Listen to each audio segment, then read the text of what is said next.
बहिणीनं बोलवलंय म्हणून आलो. मग प्रोग्राम झाला, प्रोग्राम शेवटी आला, एकदम लास्टला प्रोग्राम आला. आणि मी इगो कशाचा, मला 55,000 पगार असतो आणि इंजिनियर असतात.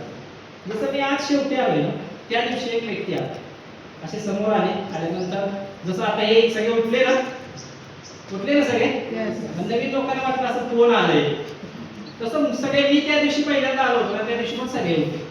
उठल्यानंतर मागवून बघतोय तर एक सर आत आल्यानंतर जसं मॅडमनी मला माहिती दिला तसं त्या सरांना माहिती, त्यांनी त्यांचं नाव सांगितल्यानंतर अजून एक गोष्ट सांगितली, म्हणजे मी 10वी नापास. आता मी म्हटलं एवढी सगळी लोक 10वी नापास ना व्यक्तीला एका कुठली होते का, माझं माहिती सांगतो. त्याच्यानंतर म्हटलं की पास झालो, 10वी पास झालो.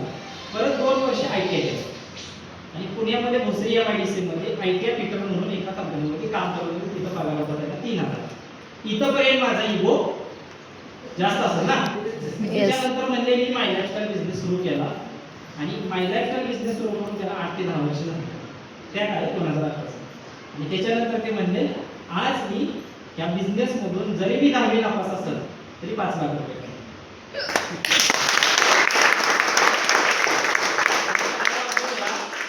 तुम्ही टाळ्या वाजवल्या तर माझं काय हाल झाला असं तुम्ही विचार. ज्या 50,000च्या इगो मध्ये मी एवढा बसलो होतो, तोच व्यक्ती त्याच्या समोर एक 10वी शिकलेला ITI पीटर व्यक्ती सांगतोय 5 लाख रुपये. माझं काय हाल झाला असं तुम्ही मध्ये टाळ्या वाजवतो, माझा आनंद झाला पण मला ते दुःख झालं. कारण का झालं, जर ITI पीटर व्यक्ती 5 लाख कमवतोय आणि इंजिनियर व्यक्ती 50,000 कमवतोय, त्यातून तो इगो पण ठेवतोय. म्हणजे मी 50,000 पगार ह्याच्यापेक्षा मला इगो होता, हे पण लई मोठी गोष्ट आहे. मी विचार केला असं शक्यच नाही. अशा इंडस्ट्रीमधून 5 लाख रुपये येणं हे शक्य आहे का? तुम्हाला काय वाटतं? आता मी माझं शिक्षण नसतं सांगितलं आणि आला म्हणलं असतं मी 10वी नापास आहे, या बिझनेस मध्ये 5 लाख कमवतो, तुम्हाला पटलं असतं? तुम्हाला पटलं असतं का? माझं सोडून द्या, तुम्हाला पटलं असतं का? मला ह्या गोष्टी नाही का. प्रोग्राम झाला की त्यांचा अनुभव सांगितला, प्रोग्राम संपला. प्रोग्राम संपल्यानंतर बाहेर गेल्यानंतर जसं आता तुम्ही मला भेटणार का नाही, तसं मी त्या सरांना भेटल्यानंतर त्याला सांगितलं सर बिझनेस बद्दल माझा काही डाऊट नाही, फक्त एक डाऊट आहे, तो म्हणजे तुमचा इन्कम.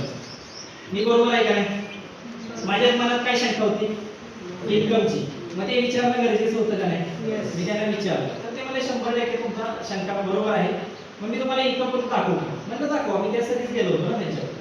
त्यांनी मला इन्कम प्रूफ दाखवलं, ते म्हणजे दाखवलं फॉर्म नंबर 16 आहे, जे इन्कम टॅक्स कडून मिळते, बँक स्टेटमेंट वगैरे नाही, इन्कम टॅक्स कडून जे इन्कम प्रूफ भेटत होतं ते मी बघितल्यानंतर वरती लिहिलं होतं government of India income tax department, खाली त्यांचं नाव, पॅन नंबर, कंपनीचं नाव लिहिलं होतं आणि एका खाण्यात लिहिलं होतं 3 महिन्याचं इन्कम 15,75,000.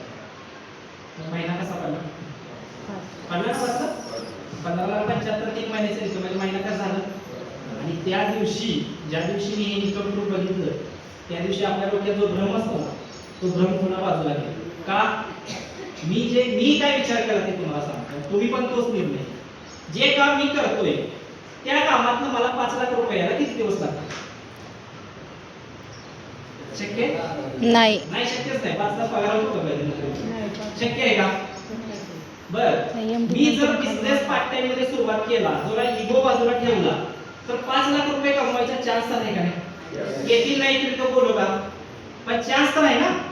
सेम तुम्हाला, तुम्ही जे काम करताय त्या कामातनं तुम्हाला आठवड्याला 2 लाख यायचा चान्स आहे का? शक्य आहे?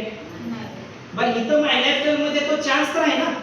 मी येईल म्हणतो का, पण तो चान्स तर आहे ना. म्हणून मी बिझनेसला सुरुवात केली.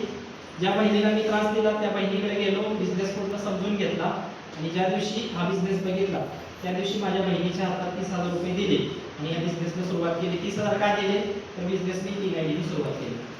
आता बिझनेस सुरू केला त्यावेळी मी काय विचार केला, किती सोपा बिझनेस आहे हा ना. मी काय विचार केला, मी इंजिनियर आहे, माझ्या अंडर काही इंजिनियर होते, मी सुपरवायझर होते, पटपट सगळ्यांना जॉईन करू म्हणून. उद्या सकाळी जाऊन सगळ्यांना जॉईन करतो. 25-30 लोकांना कसं जॉईन करतो का, तर काही सुपरवायझर इंजिनियर माझे अंडर होते ते मी विचार केला की पटपट जॉईन होते ना. आजच्या दिवशी रात्री फॉर्म भरला, रजिस्ट्रेशन झालं, दुसऱ्या दिवशी सकाळी कंपनीत गेलो, पटपट ज्याला भेटलं त्याला सांगितलं का बिझनेस सुरू केलाय, 10,000 रुपये द्या, 10,000 रुपये द्या, खूप मोठा बिझनेस आहे, 2 लाख 10,000 देईल. त्या सगळ्या गोष्टी मी त्यांना बोललो. काय वाटते, काय झालं असं? नाही. हे किती आहे? बरं मला वाईट कशाचं वाटतं माहिती का? जो सुपरवायझर सकाळी यायचा आणि मला म्हणायचा गुड मॉर्निंग सर, मी आज काय काम करू, त्या सुपरवायझरनं पण मला रिजेक्ट केलं. चले बाकीच्या काही उपयोग नाही, माझ्या इंजिनियरचं काय वाटलं नाही, पण जी लोक मला रिपोर्टिंग करायची त्या लोकांनी मला रिजेक्ट केलं. रिजेक्ट का केलं तर मी बिझनेस तोंडी सांगत गेलो. आज मी असं रस्त्यावर गेलो कुणाला पण काही सांगत गेलो देतील का? ज्यांनी मला जॉईन केलं होतं पहिले त्याच्याकडे गेलो आणि म्हणलं हे तू काय सांगतेस तसं नाही, हे वेगळाच बिझनेस. तर म्हणजे तू काय सांग काय नाही म्हणलं 10,000 रुपये दे बिझनेस सुरू. मग तसं सांगून जर लोक आले असती तर करोडपती सगळे झाले असते. मग काय करावं लागतं? म्हणजे सेमिनारला आण. मग मी एक व्यक्तीला सेमिनारला आणायला सुरुवात केली. त्यात ते काय आले नाही आले 2 लोकांपासून मी पण बिझनेसला सुरुवात